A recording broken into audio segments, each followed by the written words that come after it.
Welcome to BKV hi-tech school. आज हम लोग प्रकाश के अपवर्तन में 12वें दिन लेंस के लिए चिन्ह परिपाटी देखेंगे कि चिन्ह परिपाटी क्या होता है। जैसा कि हम लोग दर्पण में जानते थे उसी तरह का यहाँ पर भी हम लोग देखेंगे। यह जो हमने मार्क किया यह प्रधान अक्ष के लिए किया है, यह हाइट के लिए किया है। अगर आपतित किरण ऐसे हो, आपतित किरण की दिशा आप लोग देख रहे हैं, अगर आपतित किरण इस तरफ से है तो क्या होगा, इधर कोई भी जो दूरी होगी वह क्या होगी, ऋणात्मक होगी। अगर क्या है प्रकाश केंद्र, तो प्रकाश केंद्र से इधर कोई भी दूरी अगर मापेंगे किसमें लेंगे, उसी तरह अगर इधर की अगर दूरी कोई मापेंगे लेंस से दाहिने और इधर तो क्या हो जाएगा, प्लस हो जाएगा। क्लियर। अगर कोई भी वस्तु है अगर हाइट में है ऊपर के तरफ, नहीं ऊंचाई हम कह सकते हैं, तो इसको किस में लेंगे, प्लस में लेंगे। और अगर नीचे के तरफ अगर हो ऊंचाई तो किस में लेंगे, माइनस में। कोई दिक्कत। अगर हम फोकस की बात करें तो हम जानते हैं अगर उत्तल लेंस है तो इसका फोकस, अगर आपतित किरण इधर से है तो फोकस दूसरे तरफ होता है, तो इसका जो फोकस दूरी होगा वह क्या होगा। और उसी तरह अगर अवतल दर्पण और अवतल लेंस अगर है तो हम जानते हैं आपतित किरण इधर ही होती है और फोकस भी इधर ही होता है, तो यह किस में हो जाएगा, यही हमारा चिन्ह परिपाटी है। कोई दिक्कत, समझ में आ गया, मिटा दूँ। चलिए अब इसके बाद हम लोग देखेंगे लेंस सूत्र। लेंस सूत्र में चिन्ह परिपाटी का बहुत बड़ा योगदान है। अगर चिन्ह परिपाटी को अगर सही ढंग से समझे नहीं और उसमें अगर मान नहीं रखेंगे तो लेंस सूत्र भी नहीं तैयार होगा और कोई भी न्यूमेरिकल क्वेश्चन भी नहीं बनेगा। लेंस सूत्र की अगर बात करें हम तो पहले अगर मैं लिख लूँ कि लेंस सूत्र क्या होता है, तो यह जानते हैं आप 1/v माइनस 1/u बराबर होता है 1/। दर्पण में यहाँ प्लस हो जाता है और लेंस जब होगा तो क्या होगा। अब इसको कैसे सिद्ध करेंगे, ठीक है, सिद्ध करने के लिए भी हम जान लें तो अच्छा है। जो मैं बोल रहा हूँ उसको लिखना होता है, याद रखिएगा, ठीक है। यहाँ हमने क्या लिया है कि लेंस लिया। कौन सा लेंस लिया, उत्तल लेंस लिया। यह प्रधान अक्ष हो गया, यहाँ पर प्रकाश केंद्र हो गया, नहीं। अब इसके बाद हम लोग क्या करेंगे, तो ये प्रकाश केंद्र हो गया आपका। अब एक जगह यहाँ पर हम ले लेंगे, यहाँ इधर क्या होता है, F2 होता है, F1 होता है, F1 होता है। चूँकि मुख्य फोकस दाहिने तरफ होता है, मुख्य फोकस F2 को मानते हैं, याद है ना। और इधर इतना ही दूरी को हम ले लेंगे 2F1 और इधर इतना ही दूरी हम इधर भी अगर ले लें तो यह हो जाएगा F2 और यह हो जाएगा 2F2। हम किसी वस्तु को ले लेते हैं बीम। बीम में मान लिया कि मैं कहाँ लिया, F1 और 2F1 के बीच। अब इसका प्रतिबिंब बनाने के लिए मैं एक सीधा ले गया समानांतर, और समानांतर ले जाने के बाद यह क्या होता है, फोकस से होकर सीधे चला जाता है, नहीं विचलित होकर। दूसरा अगर प्रकाश केंद्र से मैं ले जाऊँ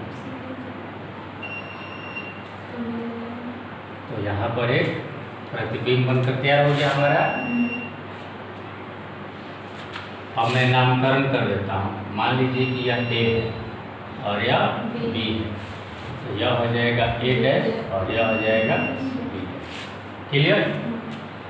अब जैसा कि हम जानते हैं पिछले बार भी दर्पण सूत्र को सिद्ध करने के लिए सब कुछ फार्मूला वही है, हम 2 बार समरूपता सिद्ध करते हैं, याद है।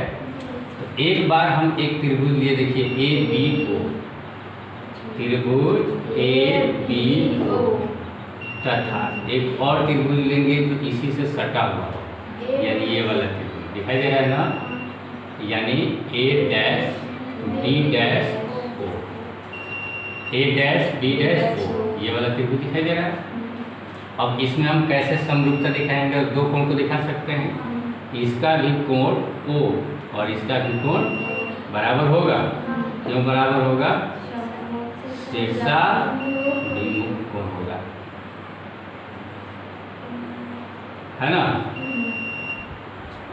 और फिर इसका कोण A और इसका कोण A डैश, चूंकि ये लंबवत है तो प्रतिबिंब भी कैसा होता है, यानी बराबर कितने डिग्री। इस प्रकार से डबल ए के समरूपता के कसौटी से त्रिभुज ए बी ओ समरूप है, त्रिभुज A dash B dash O, और थेल्स प्रमेय से समरूप त्रिभुजों की संगत भुजाएं समानुपाती होती हैं। थेल्स प्रमेय से हम लिखेंगे ए बी बटा ए डैश बी डैश बराबर होगा बी ओ बटा बी डैश ओ, और यह बराबर होगा ए ओ बटा ए डैश ओ। इसमें हम एक को नेग्लेक्ट करेंगे, बी ओ वाले को, इससे हमें कोई मतलब नहीं होता है, इसलिए हम इसको लिख सकते हैं ए बी बटा ए डैश बी डैश बराबर ए ओ बटा ए डैश ओ। यह हमारा क्या हो गया, पहला समीकरण हो गया। अब एक और त्रिभुज लेंगे, तो दूसरा त्रिभुज लेने के लिए इसमें एक काम यही करना पड़ता है, ये जो द्वारक है ना, द्वारक का भाग को ले लेते हैं, तो O है, और यहाँ पर एक बिंदु हमने ले लिया, मान लीजिए कि M ले लिया, ठीक है।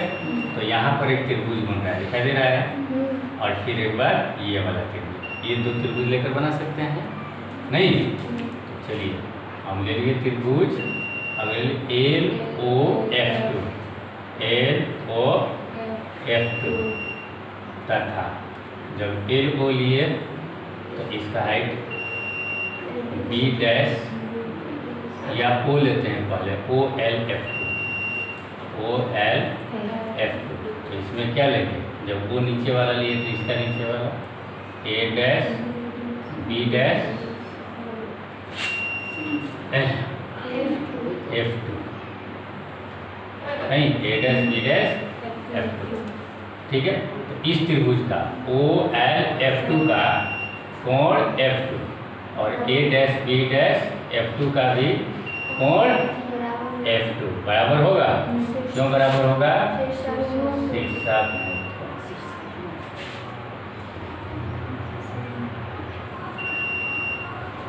और दूसरा बात, कोण ओ यह वाला और यह वाला कोण ए डैश बराबर 90 डिग्री। तो डबल ए के समरूपता के कसौटी से लिख सकते हैं त्रिभुज ओ एल एफ टू समरूप हो गया त्रिभुज A dash B dash F two. और फिर पुनः वही बात, थेल्स प्रमेय से हम लिख सकते हैं, क्या लिख सकते हैं, ओ एल बटा ए डैश बी डैश बराबर एल एफ टू बटा B dash F two, L F two नहीं, और इसी प्रकार से ओ एफ टू बटा ए डैश एफ टू। हम इसमें भी छोड़ेंगे, किसको छोड़ेंगे, LF2 वाला है ना। तो यह हो जाएगा OL बटा A डैश B डैश बराबर OF2 बटा A डैश F2। अब इसमें ध्यान देने वाली बात है, OL को क्या लिखेंगे? क्या OL उतना ही बड़ा है ना, ये चूंकि समानांतर है ना, तो दो समानांतर रेखाओं के बीच की दूरी क्या होती है? बराबर होती है। तो OL को हम क्या लिख सकते हैं? AB बटा A डैश B डैश बराबर OF2 बटा A डैश F2। ठीक है, यही ध्यान रखना होगा। इसके जगह पर पुनः AB लिखना है। अब इस 1 और 2 को देखने पर, है ना,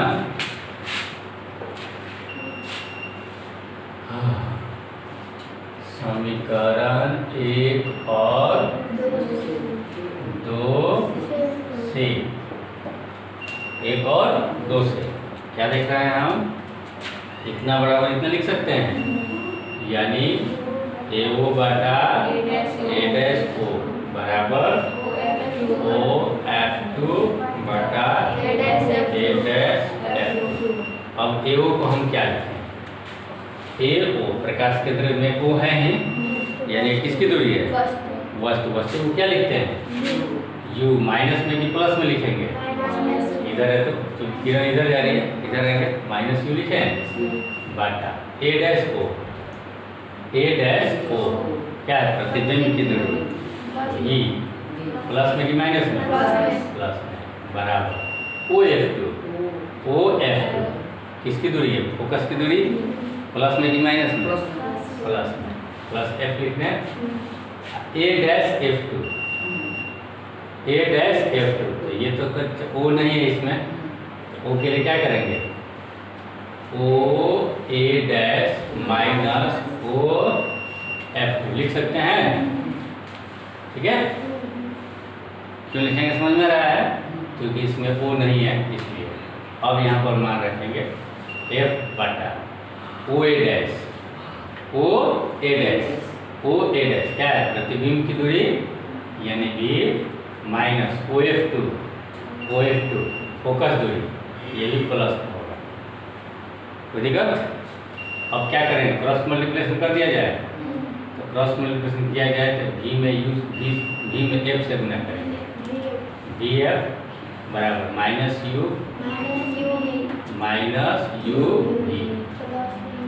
प्लस UF होगा। अब इसको क्या किया जाए? UBF से भागा किया जाए। यहाँ भी लिखते हैं UBF बटा UBF बटा UBF।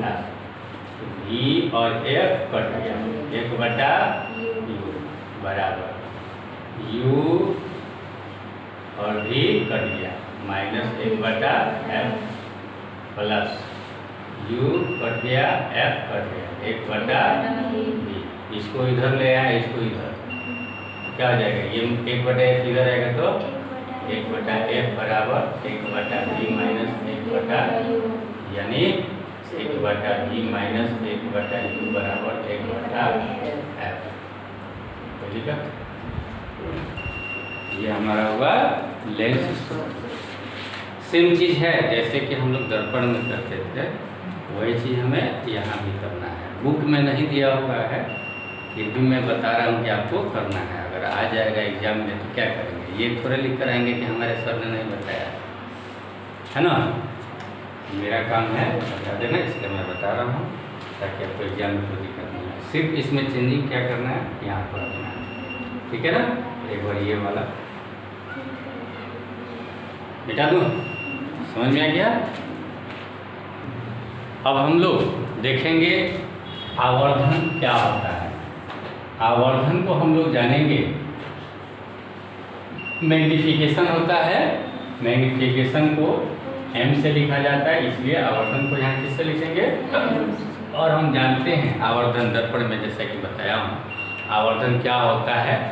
प्रतिबिंब की ऊंचाई तथा वस्तु की ऊंचाई के अनुपात को ही आवर्धन कहा जाता है। एक तरह से तुलना है कि वस्तु से प्रतिबिंब कितना बड़ा है या कितना छोटा है। अगर हम लोग मान लें कि h डैश प्रतिबिंब की ऊंचाई है और h क्या है, वस्तु की ऊंचाई है। तो आवर्धन m बराबर हम लिख सकते हैं h डैश बटा h। यही आवर्धन का फॉर्मूला होता है, सिंपल सी बात है। इसको हम कोरिलेट कर सकते हैं वस्तु की दूरी और प्रतिबिंब की दूरी। इसको कोरिलेट करने के लिए पुनः एक बार मैं पिछले वीडियो में ले चलता हूँ। आपको याद होगा, अभी मैंने लेंस सूत्र सिद्ध किया था। इसमें मैंने दो त्रिभुज लिया था, त्रिभुज ए बी ओ तथा ए डैश बी डैश ओ, ये लिया हूँ। इसमें दो कोण को दिखाकर मैंने बताया कि शीर्षाभिमुख कोण हो गया और ये लंब हो गया, तो दोनों त्रिभुज समरूप हो गए। समरूप हो गए तो थेल्स प्रमेय से उनकी चूंकि संगत भुजाएं समानुपाती होती हैं, इसलिए हमने लिख लिया। अब इसी को हम देखते हैं आगे हम क्या लिख सकते हैं। ठीक है, हमने लिखा है ए बी, है ना। अगर मैं इसको पलट दूँ, यहाँ लिख दूँ पलटने पर, इसको पलट रहा हूँ मैं समीकरण एक, तो मैं क्या लिख सकता हूँ, ए डैश बी डैश बटा ए बी बराबर ए डैश ओ बटा ए ओ। जब इसको पलटा, इसको भी पलटूंगा, पलट कर लिख दिया। अब ए डैश बी डैश क्या है, हमारा प्रतिबिंब की ऊंचाई है, उल्टा है, तो क्या लिखेंगे minus H dash A B यह है, सीधा है, तो क्या लिखेंगे एच। हमने क्यों पलटा समझ में आ रहा है, इसलिए क्योंकि एच डैश ऊपर होना चाहिए, एच डैश ऊपर होना चाहिए, तब ना आवर्धन निकालेंगे। अब बराबर ए डैश ओ, ए डैश ओ क्या है, प्रतिबिंब की दूरी है और यह प्लस में है, तो क्या लिखूंगा भी बटा ए ओ क्या है, वस्तु की दूरी है। वस्तु की दूरी चूंकि इधर है माइनस में होगा तो माइनस यू। अब दोनों तरफ प्लस है ना, तो क्या हो जाएगा, दोनों तरफ माइनस है ना, तो क्या हो जाएगा प्लस हो जाएगा भी बटा यू। ये हमने क्या किया, आवर्धन को वस्तु तथा प्रतिबिंब की दूरी से रिलेट कर दिया। दर्पण में क्या था याद कीजिए, एच डैश बटा एच बराबर माइनस भी बटा एच। लेंस में यह क्या हो जाता है, प्लस हो जाता है, बस यही अंतर है दोनों में। क्लियर। तो इस हिसाब से हम एक और पूरा अगर बड़ा कर दें तो मैं यहाँ पर यहीं पर जोड़ दूंगा m बराबर एच डैश बटा एच या भी बटा यू। इसके द्वारा भी हम आवर्धन निकाल सकते हैं। और याद रहे ये दोनों सूत्र किसी भी लेंस के लिए मान्य है। ये मत सोचिए कि उत्तल लेंस में तो अवतल लेंस में नहीं, अवतल लेंस में भी सिर्फ चिन्ह परिपाटी सही होना चाहिए। ठीक है, इस प्रकार से यह हमारा हुआ लेंस सूत्र और साथ साथ आवर्धन।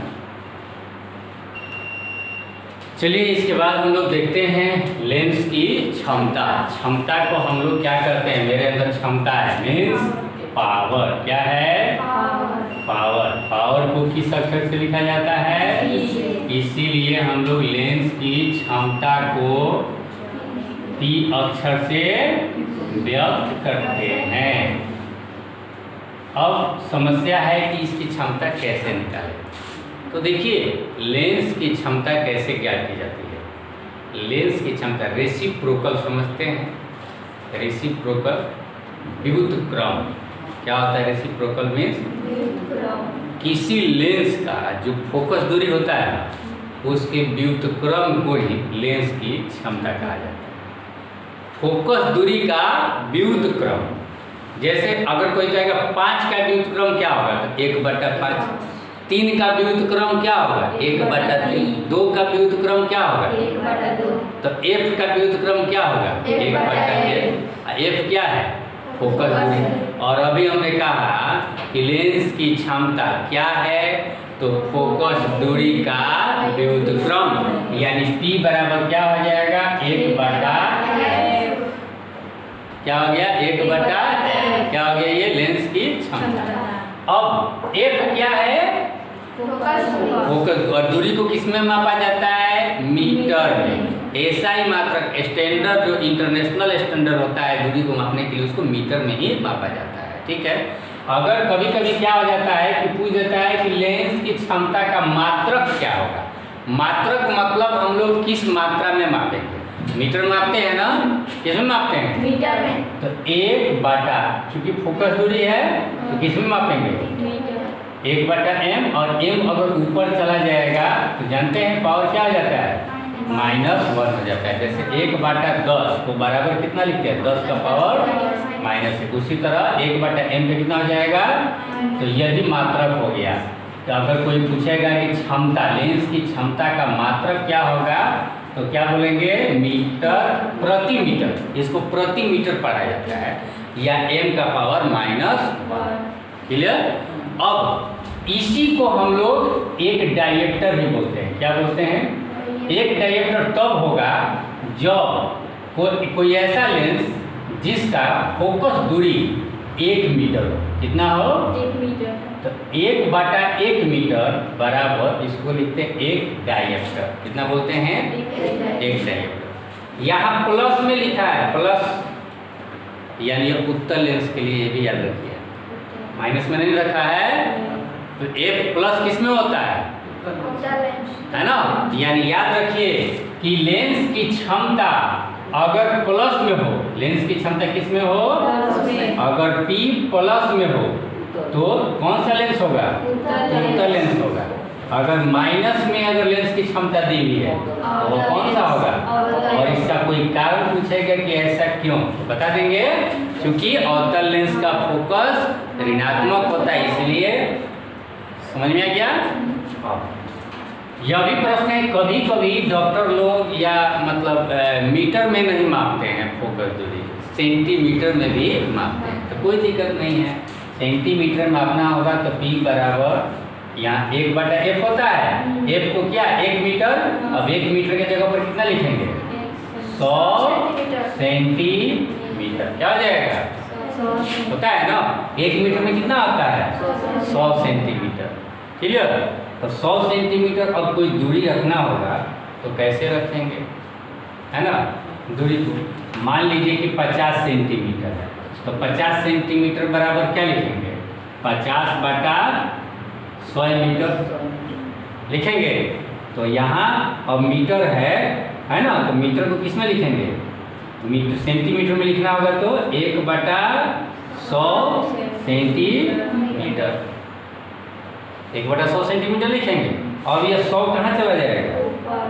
ओरिजिनल पता करने के लिए 100/f हो जाएगा, और यह तब होगा जब सेंटीमीटर में लिखना होगा तब। ठीक है? तब यहाँ सेंटीमीटर में, f यहाँ किस में लिखेंगे अब? और मीटर वाला फॉर्मूला 1/f, 1/m। यहाँ जो होगा वो मीटर में होगा। किस में होगा? f मीटर में। और यहाँ जो f होगा वो किस में होगा? सेंटीमीटर। सेंटीमीटर में तो 100/f, और मीटर में होगा तो 1/। क्लियर? अब कभी कभी क्या होता है, जैसे हम लोग माइक्रोस्कोप में देखेंगे, माइक्रोस्कोप जो यहाँ पर है उसमें आप लोग देखेंगे एक लेंस नहीं लगा हुआ है, 1 2 3 4 4 लेंस लगकर तब जाकर हम किसी एक वस्तु का प्रतिबिंब देखते हैं, है ना? तब सब लेंस को मिलाकर क्षमता कितना होगा? तो एक एक लेंस का क्षमता को क्या कर दिया जाता है? जोड़ दिया जाता है, तो कुल निकल जाता है। जैसे मान लिया जाए कि अगर 4 लेंस है, 4 लेंस का क्षमता निकालना है, तो P4 बराबर क्या हो जाएगा? P1 plus P2 plus P3 plus P4। यानी P मतलब पहले लेंस का क्षमता जो दूसरे लेंस का क्षमता जोड़ तीसरे लेंस का क्षमता, और चारों लेंस के क्षमता को जोड़ देंगे तो ये कुल मिलाकर एक लेंस का क्षमता जितना होगा वो निकल जाएगा। ठीक है? कि कितना गुना वह दिखाएगा प्रतिबिंब, बड़ा या छोटा। उसी तरह इसके लिए फॉर्मूला Pn बराबर हम क्या लिख सकते हैं? P1 P2 P3 dash dash dash कहाँ तक? जितना तक होगा उतना तक हम लोग निकाल सकते हैं। क्लियर? तो इस तरह से आपका प्रकाश का अपवर्तन आपका समाप्त हुआ। कोई दिक्कत नहीं होना चाहिए। अगर कोई दिक्कत होता है तो फिर से मुझे इन्फॉर्म करेंगे। राइट? Thank you.